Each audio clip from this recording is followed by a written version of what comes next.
నిర్గమాకాండము 27వ అధ్యాయము 9వ వచనాన్ని పఠించండి. మరియు నీవు మధ్యలో ఆవరణని ఏర్పరచవలెను. కుడివైపున అనగా దక్షిణదిక్కున ఆవరణగా నువ్వు మూల కొడవలదే పేరిన సన్ననాల యవనికలు ఒక ప్రక్కకు ఉంచవలెను. దాని 20 స్తంభములను వాటి 20 దిమ్మలను ఎత్తడివి.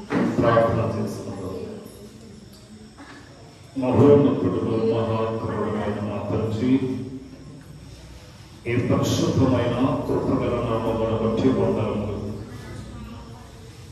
చదవబడిన వాక్యమును మేము వివరించగలుగుతూ ఉండగా వాక్య గ్రంథంలో మీరు మాతో మాట్లాడమని యేసయ్య అతి శ్రేష్ఠ నామమును బట్టి ప్రథమలాడవలసి ఉన్నాము తండ్రి. ఆమేన్. దేవుని యొక్క మహాకృపను బట్టి ఏర్పాటు చేయబడిన ఈ సుఖోపవాస ప్రార్థనా కొడుకులు ఎక్కించిన మనకి వరకు మన ప్రభువును రక్షకుడైన యేసు క్రీస్తు యొక్క దివ్య నామమున మీకు శుభములు కలుగునుగాక.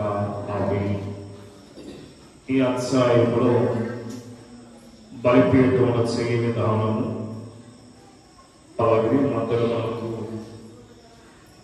కావలసినటువంటి మరి సకల సదుపాయములు మనకి కనబడుతున్నట్లుగా మనం చూస్తూ ఉన్నాం. ప్రతి దేవుని యొక్క మందిరంలో భక్త జనాంగానికి కావలసినది ఆవరణము. దీనిని ఏ విధంగా ఏర్పాటు చేయాలి అనే విషయాన్ని మనము ఆలోచిస్తే ఈ మందస్సును లేక ఈ యొక్క మందిరము 3 భాగాలుగా విభజించినట్లుగా మనము ముందుగానే మనము ఎరిగిన వారమైన 1 ఆవరణము, 2 పరిశుద్ధ స్థలము, 3 అతి పరిశుద్ధ స్థలం అనే విషయము మనము బాగుగా ఎరిగిన వారమైన. అది 20వ వచనం అంటాడు, మరియు దీపము నిత్యము వెలుగునట్లు ప్రదీపములకు దంచి తీసిన అక్షము ఒలీవ నూనె తేవలను అని ఇశ్రాయేలులకు ఆజ్ఞాపించము అనే మాట మనం చూస్తున్నాం. ఎందుకంటే దీపము నిత్యము వెలగాలి. దేవుని యొక్క మందిరము చీకటిగా ఉండకూడదు. దేవుని యొక్క మందిరంలో ఈ దీపము ఎలాగంటే ఈ దీపానికి ఏం కావాలంటే ఒలీవల నూనె కావాలి. ఈ ఒలీవ నూనె మరి దంచి తీసినటువంటి నూనె అంటారు. అందుకే అక్కడ మన కిందకి చదువుకుంటే సాక్ష్యపు మందస్సు ఎదుర్కొన్న తెరకు వెలుపల ప్రత్యక్షపు గుడారములో అహరోనును అతని కుమారుడు సాయంకాలం మొదలుకొని ఉదయం వరకు యెహోవా సన్నిధిని దాన్ని సవరింపవలను. అది ఇశ్రాయేలీయులు వారి తరతరములకు నిశ్చయమైన కట్టడం. ఎందుకంటే అహరోను అతని కుమారుడు సాయంకాలం మొదలు ఉదయం వరకు కూడా దేవుని సన్నిధిలో ఉండవలసినటువంటి పరిస్థితులు మనం చూస్తున్నాం. అంటే దీపము వెలిగినట్లు మరి చూసే బాధ్యత ఎవరిదంటే అహరోను అతని కుమారుడు యొక్క బాధ్యత. ఆ దీపము ఆరిపోకూడదు. అనగది మరి యాజకుల యొక్క పని అనే విషయాన్ని మనం చూస్తున్నాం. యాజకుడు ఎక్కడ ఉండాలట? దేవుని యొక్క మందిరంలోనే ఉండాలి. అందుకని ఇక్కడ మనకి మరి పరమార్థ జ్ఞాని అయినటువంటి యోహాను గారు ప్రకటన గ్రంథము 1వ అధ్యాయం 20వ వచనంలో మాట్లాడుతూ వీటినంటే కలగబో వాటిని అనగా నా కుడి చేతిలో నీవు చూచిన 7 నక్షత్రములను గురించిన దీపస్తంభమును ఆ 7 సువర్ణ దీపస్తంభములు ఆ 7 సువర్ణ దీపస్తంభములు సంగదీపురాయును. ఆ 7 సంఘములు అనే మాటను మనం చూస్తున్నాం. ఆ 7 దీపస్తంభాలు 7 సంఘాలు. అంటే ఈ దీపస్తంభము సంఘములకు పూర్తిగా మనం చూస్తున్నాం. ఈ దీపస్తంభం ఏం చేయాలంటే నిత్యము వెలుగుతూ ఉన్నారు. ఆ ప్రకటన గ్రంథము 4:5 అంటాడు, మరియు ఆ సింహాసనం ఎదుట 7 దీపములు ప్రజ్వలించుచున్నవి అని దేవుని 7 ఆత్మలు అనే మాటను మనం చూస్తూ ఉంటాం. అంటే దేవుని యొక్క పరలోక సింహాసనం ఎదుట. అందుకే యెషయా గ్రంథములో మనం చదువుకుంటాము, ఆ పరలోక సింహాసనం ఎదుట ఉన్న దూతలట నిత్యము దేవుని యొక్క సింహాసనం ఎదుట స్తుతియాగము చేస్తున్నట్లుగా మనం చూస్తున్నాము. అందుకే సర్వోన్నతమైన స్థలంలో దేవునికి మహిమయు ఆయన ఇష్టులైన మనుషులకు భూమి మీద సమాధానం కలుగునుగాక. అంటే దీపము దేవుని 7 ఆత్మలకు గుర్తుగా మనం చూస్తున్నాము. ఈ దీపం ఎలాగాలంటే దీపానికి ఏం కావాలి? నూనె అవసరమైంది.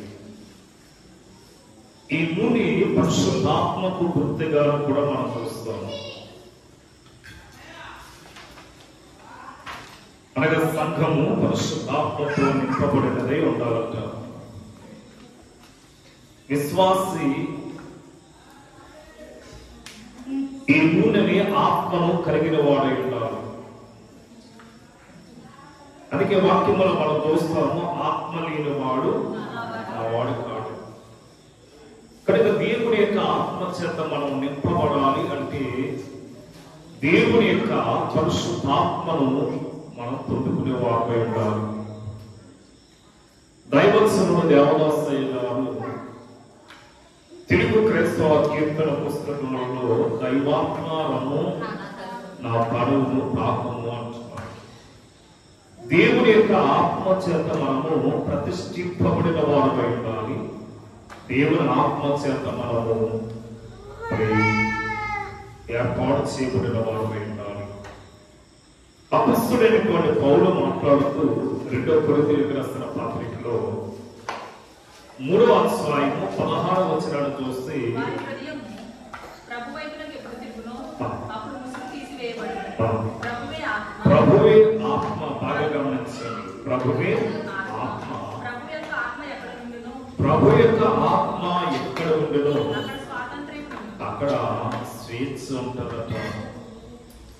అనగా మనము ప్రభువును కలిగిన వారమై ఉండాలి. ఈ సమయంలో ఆత్మ చేయు 3 పనులను మనము జ్ఞాపకం తీసుకోవాలి. ఆత్మ చేయు 3 పనులను మనం తలంచుకునే వారమై ఉండాలి. ఏమిటి ప్రభు యొక్క ఆత్మ చేయు పనులు అంటే, 1 సావులకు లోనైన మన శరీరములను జీవింపచేస్తూ ఉంటారు. బాగా మంచి 1 సావులకు లోనైన మన శరీరములను జీవింపచేయును. ఎలాగో సావులకు లోనైన మన శరీరములను జీవింపచేస్తాయి అంటే, రోమా పత్రిక 8వ అధ్యాయం 11వ వచనంలో మృతులలో నుండి యేసును లేపిన వారి ఆత్మ, మృతులలో నుండి యేసును లేపిన వారి యొక్క ఆత్మ మీలో నివసించిన ఎడల, అంటే మనలో దేవుని యొక్క ఆత్మ నివసించాలి. మీలో నివసించిన ఎడల మృతులలో నుండి క్రీస్తు యేసును లేపిన వాడు సావునకు లేని శరీరములను కూడా మీలో నివసించుచున్న తన ఆత్మ ద్వారా జీవింపచేయును. కనుక సావునకు లోనైన మన శరీరములను జీవింపచేయగలిగింది ఏమిటంటే దేవుని యొక్క ఆత్మ. అందుకే మరణము సంభవించేటప్పుడు మానవుని యొక్క శరీరముల నుండి ఆత్మ వేరైపోవటమే మరణము అనే మాటను మనం చూస్తున్నాం. అంటే ఎప్పుడైతే మానవుని యొక్క శరీరముల నుండి ఆత్మ వేరైపోయిందో ఆ మానవుడికి చలనము లేదు అంటారు. రెండవది మనం గమనిస్తే దేవుని ఆత్మ చేత ఎందరూ నడిపింపబడతారో వారందరూ దేవుని కుమారులై ఉంటారు. దేవుని ఆత్మ మనల్ని ఏం చేయాలి? నడిపించేదై ఉండాలి.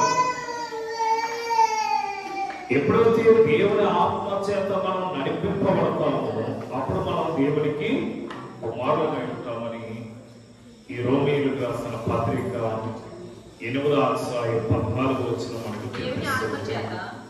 కనుక ఇప్పుడు మనము దేవునికి కుమారులమై ఉండాలంటే మొదటగా ప్రభువు యొక్క ఆత్మను మనము ధరించుకునే వారమై ఉండాలి.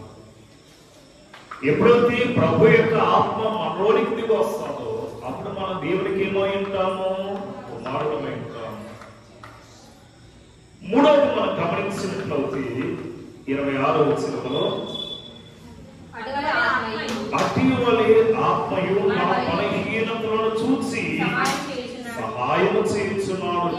ఎలాగనగా మనము యుక్తముగా ఎలాగో ప్రార్థన చేయవలనో మనకి తెలియదు గాని ఉచ్చరింప సత్యం కాని మూలుగులతో ఆత్మ కాని మన పక్షముగా విజ్ఞాపన చేయుచున్నాడు. మూడోది ఏంటంటే మన పక్షముగా విజ్ఞాపన చేయను. మూడోదేంటి? మన పక్షముగా విజ్ఞాపన చేయను. ఆత్మ చేయు 3 పనులు. ఏమిటి 3 పనులు అంటే మొదటగా సావునకు లోనైన మన శరీరములను జీవింప చేయించుంది. రెండోది దేవుని ఆత్మ చేత ఎందరూ నడిపింపబడతారో వాళ్ళందరూ దేవుని కుమారులై ఉంటారు. మూడోది మన పక్షముగా విజ్ఞాపన చేయడం. అంటే ఇప్పుడు దేవుని యొక్క ఆత్మ మన పక్షముగా నిత్యము మనం చేయలేని కార్యములను దేవుని ఆత్మ మన పక్షముగా చేస్తుంది. కనుక మనం దేవుని ఆత్మ చేత నడిపింపబడిన వారమై ఉన్నాము.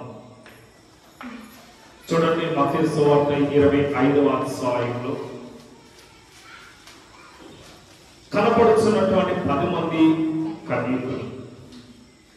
ఈ 10 మంది కన్యకులు కూడా సిద్ధులలో నూనె గల వారై వెలుగుచున్న తమ దివిటీలతో బుద్ధి గల కన్యకులు పెళ్లి విందులో ప్రవేశిస్తే బుద్ధి లేనటువంటి మరి నూనె లేనటువంటి కన్యకులట వెలుపు నుండి వారు బహువ్యాపన పడుతున్నారు. అంటే సిద్ధులలో నూనె లేకపోవటము అంటే వారికి విశ్వాసము లేకపోవటం. ఈ విశ్వాసం లేకపోవటను బట్టి వారు ఆ యొక్క పెళ్లి కుమారుడిని ఎదుర్కొనలేకపోయారు. అందుకే అయ్యగారు కీర్తన అంటారు, అతి విశ్వాసము అమరిన వారికి. ఈవేళ మనము అతి విశ్వాసం కలిగి ఉంటే ఎటువంటి కొరత అయినా ఎటువంటి లోటైనా ఆయనే తీర్చుతాడట. ఆయన తీర్చగల శక్తివంతుడు. అందుకని మనము మన స్థితిలో ఉందో లేదు మనకు మనమే పరీక్షించుకోవాల్సిన వారమై ఉన్నాము. అంటే మనంతటికి మనము ప్రభు యొక్క సన్నిధిలో మనము పరీక్షించుకోవాల్సినటువంటి అవసరత ఎంతైనా ఉంది. చూడండి, వాహనాలకి బ్యాటరీ మీద రాస్తుంటుంది ప్రతిదినం నన్ను గమనించు, ప్రతిదినం నన్ను పరీక్షించు లేక గమనించు అనే మాటను మనం చూస్తూ ఉంటాం. ఎందుకు ఆ యొక్క పదాన్ని ఆ యొక్క బ్యాటరీ ఉన్నటువంటి ఆ పెట్టి మీద రాస్తుంటుంది అంటే, బ్యాటరీ పని చేయలేదనుకోండి, ఆ యొక్క ట్రాక్టర్ కావచ్చు లేకపోతే ఏ వాహనమైనా సరే సెల్ఫ్ అవ్వదు, స్టార్ట్ అవ్వదు. కనుక మనకి ఈజీగా స్టార్ట్ అవ్వాలంటే బ్యాటరీ ఎప్పుడు కూడా సాధ్యంలో ఉండాలి. అందుకనే డ్రైవర్ ఆ డ్యూటీకి ఎక్కేటప్పుడు ప్రతి డ్రైవర్ కూడా ఏం చేస్తాడంటే బ్యాటరీ చెక్ చేసుకుంటూ ఉంటాడు. అలాగే పెళ్లి కుమార్తెలుగా సిద్ధపడుతున్నటువంటి మనము కూడా ఈ యొక్క దేవుని యొక్క మందస్సములో వెలగవలసినటువంటి ఈ యొక్క ద్వీపవృక్షము లేక ఈ ద్వీపము నిత్యము వెలగటానికి వాటికి కావలసినటువంటి ఆ నూనె ఎలాగైతే సమృద్ధిగా సమకూరుస్తూ ఉన్నామో మన ఆత్మకి కూడా సమృద్ధైనటువంటి ఆహారము మనకి అవసరమైంది. అందుకే ఈ పెళ్లి కుమారుడు రాక ఎప్పుడు ఎవరికి కూడా తెలియదు. అందుని బట్టి మనము ఎలా ఉండాలంటే ఆయన ఇప్పుడు వస్తాడో మనకు తెలియదు కనుక మనము చిత్తపాటు కలిగిన వారమై ఉండాలి. దైవజనుడు తెలుగు క్రైస్తవ కీర్తన పుస్తకంలో 90వ కీర్తనలో త్వరగా రానున్న యేసు త్వరగా నేరన్న ఈ కీర్తనలో నీనిక సిద్ధముగా నేను అనే మాటను అక్కడ వాడుతున్నాను. కనుక నా ఎంతటికి నేనైతే సిద్ధముగా లేను కానీ నీ ఆత్మ నన్ను సిద్ధం చేయను. నీ ఆత్మ యొక్క సహాయం లేకపోతే నేను సిద్ధపడలేను అనే మాటను కూడా అక్కడ మనము వెలుస్తున్నాము. ఈ నిర్గమకాండము 27వ అధ్యాయము 21వ వచనానికి మనం వస్తే ప్రత్యక్ష గుడారంలో అహరోనును అతని కుమారులను సాయంకాలం మొదలుకొని ఉదయం వరకు యెహోవా సన్నిధిని దాన్ని సమర్పింపవలెను. అది ఇశ్రాయేలీయులకును వారి తరతరములకును నిత్యమైన కట్టడ. చూడండికి కొన్ని కట్టడాలు ఉంటాయి, కొన్ని వడాపడులు ఉంటాయి, కొన్ని చట్ట ప్రకారముగా చేయవలసిన కార్యాలు. ఇశ్రాయేలీయులు ఏ రీతిగా ఏర్పరచబడినటువంటి జనాంగమైనారో అదే రీతిగా ఈ రాకడ బోధ కలిగినటువంటి బైబిల్స్ వాళ్ళను ఏ రీతిగా ప్రత్యేకింపబడి ఉన్నామో అదే రీతిగా ఇశ్రాయేలీయులు నిత్యమైన కట్టడ, నిత్యము సాయంకాలం నుండి ఉదయం వరకు కూడా ద్వీపం వెలుగుచున్నట్లుగా మనము కూడా దైవ సన్నిధిలో నిత్యము మనము ఏం చేయాలట? ఆ దైవ ప్రత్యక్షతను మనం కలిగిన వారమై ఉండాలి. దైవ సన్నిధిలో మనము గడిపవారమై ఉండాలి. అప్పుడే మన ద్వీపము ప్రచారింపబడుతూ ఉంటారు. కనుక మన ద్వీపము నిత్యము వెలగాలి అంటే మనం ఏం చేయాలట? దేవుని యొక్క వాక్యాన్ని దినదినము మనము పఠించేవారమై ఉండాలి. ఈ కడవరి దినాల్లో ఉన్న మనము క్రీస్తు యొక్క వాక్యాన్ని మనము వినకపోతే, క్రీస్తు యొక్క వాక్యానికి మనము చెవినివ్వకపోతే రానున్న భయంకరమైన దినాల్లో అనేకమైన శ్రమలను మనము అనుభవించవలసిన వారమై ఉంటాము. అందుకే ఇదే అనుకూలమైన సమయం, నేడే రక్షణ దినమనే మాటను మనం చూస్తున్నాం. కనుక ప్రభు యొక్క రాకడ అతి సమీపమైనది కనుక జ్ఞానుల వారి కాక జ్ఞానం కలిగి నడుచుకోవాల్సిన వారమై ఉన్నాము. అందుకే యేసయ్య చేసిన ప్రార్థనలు మనం చూస్తే మార్కు సువార్త 1వ అధ్యాయములో 35వ వచనంలో ఆయన పెందల కాడిని నిలిచి ఇక్కడ చాలా చీకటిగా ఉండగానే బయలుదేరి అరణ్య ప్రదేశం అనేది వెళ్ళి అక్కడ ప్రార్థన చేయొచ్చు ఉండేనే మాటను మనం చూస్తున్నాము. ఆయన దైవ కుమారుడైంది, ఆయన దేవుడి కుమారుడి ఆయన పెద్దల కాడని నిలిచి ఇక్కడ చీకటిగా ఉండగానే బయలుదేరి అరణ్య ప్రదేశానికి ఇలా అక్కడ ప్రార్థన చేస్తున్నారు. ఇదే అలవాటు కొన్ని సంఘాల్లో, కొన్ని గ్రామాల్లో అనేక ఉదయం లేవగాని దేవాలయమును వెతుక్కుంటూ దేవాలయం దేవాలయం దగ్గరికి వచ్చి దేవాలయంలో మోకరించి వారు ప్రార్థన చేసుకుని అలవాటు కలిగిన వారు ఉన్నారు కొందరు. కనుక మనము ఏ అలవాటును మనం కలిగి ఉన్నాము? దైవచనుడు కీర్తన అంటారు, మంచము దిగగానే మొదట మోకాలుని మన తండ్రిని మనము కలుసుకోవాలట. మరి మంచి పనులన్నిటికంటే మించిన పని దేవుని యొక్క సన్నిధిలో ఒక గంట గడపటం. దైవ సన్నిధిలో గడపటమే అన్ని పనుల కంటే మిన్నైనది అనే మాటను మనం చూస్తున్నాం.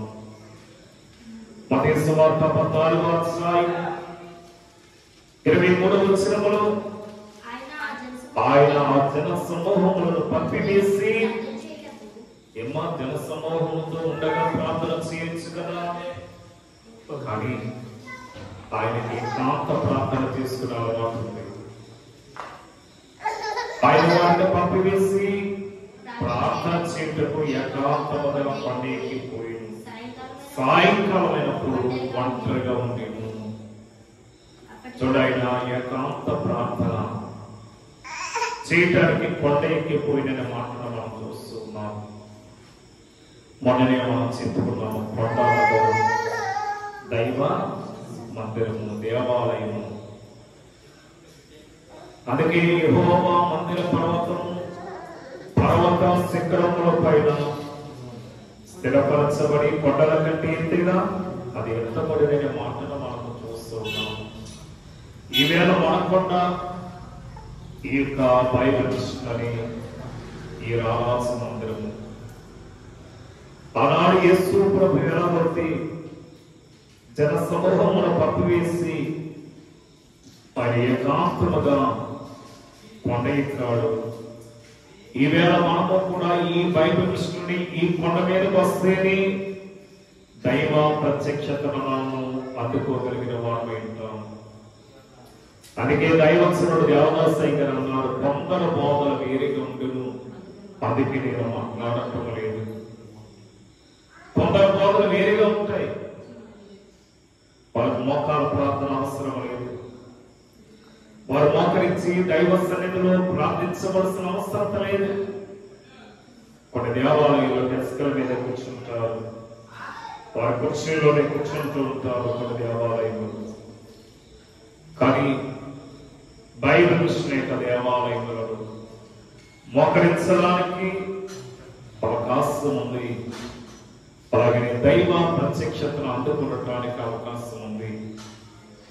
సన్నిధి అనుభవాన్ని కలిగిన వారే బైబిల్ కృష్ణ వారు అన్నారు కనుక దైవచనుడు దేవదాసయ్య గారు అన్నారు, ఎవరైతే బైబిల్ ప్రకారం జీవిస్తూ ఉంటారో, ఎవరైతే బైబిల్ ప్రకారం నడుచుకుంటారో, వారు ఏ సంఘము వారైనా సరే, ఏ మిషన్ వారైనా సరే, ఏ డినామినేషన్ వారైనా సరే, వారే బైబిల్ మిషన్ వారై ఉంటారన్నారు.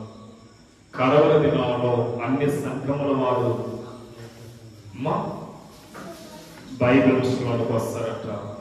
అప్పుడు సంఘం ఒకటి మంద ఒకటే ఉంటారట.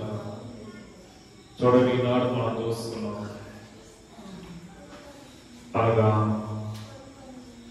పైన కురుస్తున్నటువంటి నీరంతా కూడా వాగులంతా వచ్చి ఎక్కడ కలుస్తుంది? గోదావరిలో కలుస్తుంది. ఈ గోదావరిలో నుండి నీరు కాలువలకి, పంట కాలువలకి అనేక రీతిలుగా అది చీలికలవి తుదకు మరలా ఎక్కడ కలుస్తుందంటే సముద్రంలోనే కలుస్తుంది. అలాగని ఈనాడు బైబిల్ ఒక సముద్రం లాంటిది. అనేక కాలువలు ఒక్కొక్క సంఘానికి, ఒక్కొక్క మిషన్కి సాదృశ్యం. ఈ పంట కాలువలు ఎలాగో, పిల్ల కాలువలు ఎలాగో, వాగులు ఎలాగో, ఈ గోదావరిలు ఎలాగో, ఇవన్నీ కూడా ఒక్కొక్క మిషన్కి సాదృశ్యం అవుతాయి. తొలగి ఇవన్నీ ఎక్కడ కలుస్తున్నాయి? సముద్రంలోనే కలుస్తున్నాయి. ఈ సముద్రం లాంటిదే బైబిల్ అన్నారు. కనుక మనం ఎప్పుడైతే దేవుడి ఆత్మ చేత మనం నింపబడతామో అప్పుడే మనం ఏర్పాటు సంఘములో ఉన్నవారు ఉంటాం. అప్పుడే మనము ఆత్మ సిద్ధపాటు కలిగి దేవుని యొక్క నిత్య రాజ్యములో ప్రవేశించడానికి అవకాశం మనకు లభిస్తుంది. అందుకని ఈ అధ్యాయం అంతా కూడా బలిపీఠం చే విధానం మనం చూస్తున్నాము. అలాగే ఆ యొక్క బలిపీఠము ఆవరణం కొరకు అందున్నటువంటి సకల సామగ్రి కొరకు మనం చూస్తూ ఈ బాధ్యతను చేయవలసినటువంటి మరి ఆ యొక్క భారము యాజక కుటుంబమైనటువంటి అహరోను యొక్క కుటుంబం మీద ఉన్నట్లుగా మనం చూస్తాం.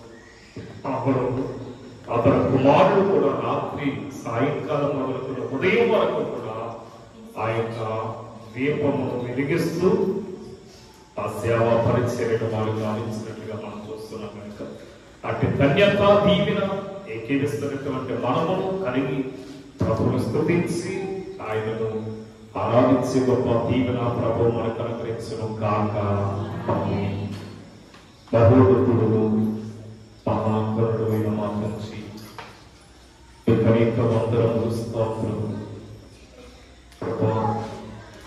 ఈ యొక్క 27వ దినమున ఈ విధముగా కూడి నీ నామమును బట్టి ప్రార్థించడానికి నీవు చూపుల కృపణ బట్టి అనేక వందరములు ప్రభా. ఆనాడు ఇశ్రాయేలీయులను నీవు ఏ రీతిగా ఏర్పాటు చేసుకుని ఆ యొక్క బానిసత్వం నుండి వారిని అయినా బయటకు నడిపించావు, అలాగనే ఈ యొక్క లోకంలో ఉన్న మమ్మను ప్రభా నీ బిడ్డలుగా మమ్మల్ని ప్రతిష్ఠించి ఈ యొక్క పాపపు ఊపిరి నుండి ఆయన నూతన ఈర్ష్యములకు మమ్మల్ని ఆయన సిద్ధం చేసి ఈ బంధకం నుండి విడుదల చేసి మోక్ష ఆయన మార్గంలో నడిచే గొప్ప ధన్యత దీవెన ఆయన నీ దాసుల ద్వారా మాకు అనుగ్రహించినందుకు అనేక వందనములు.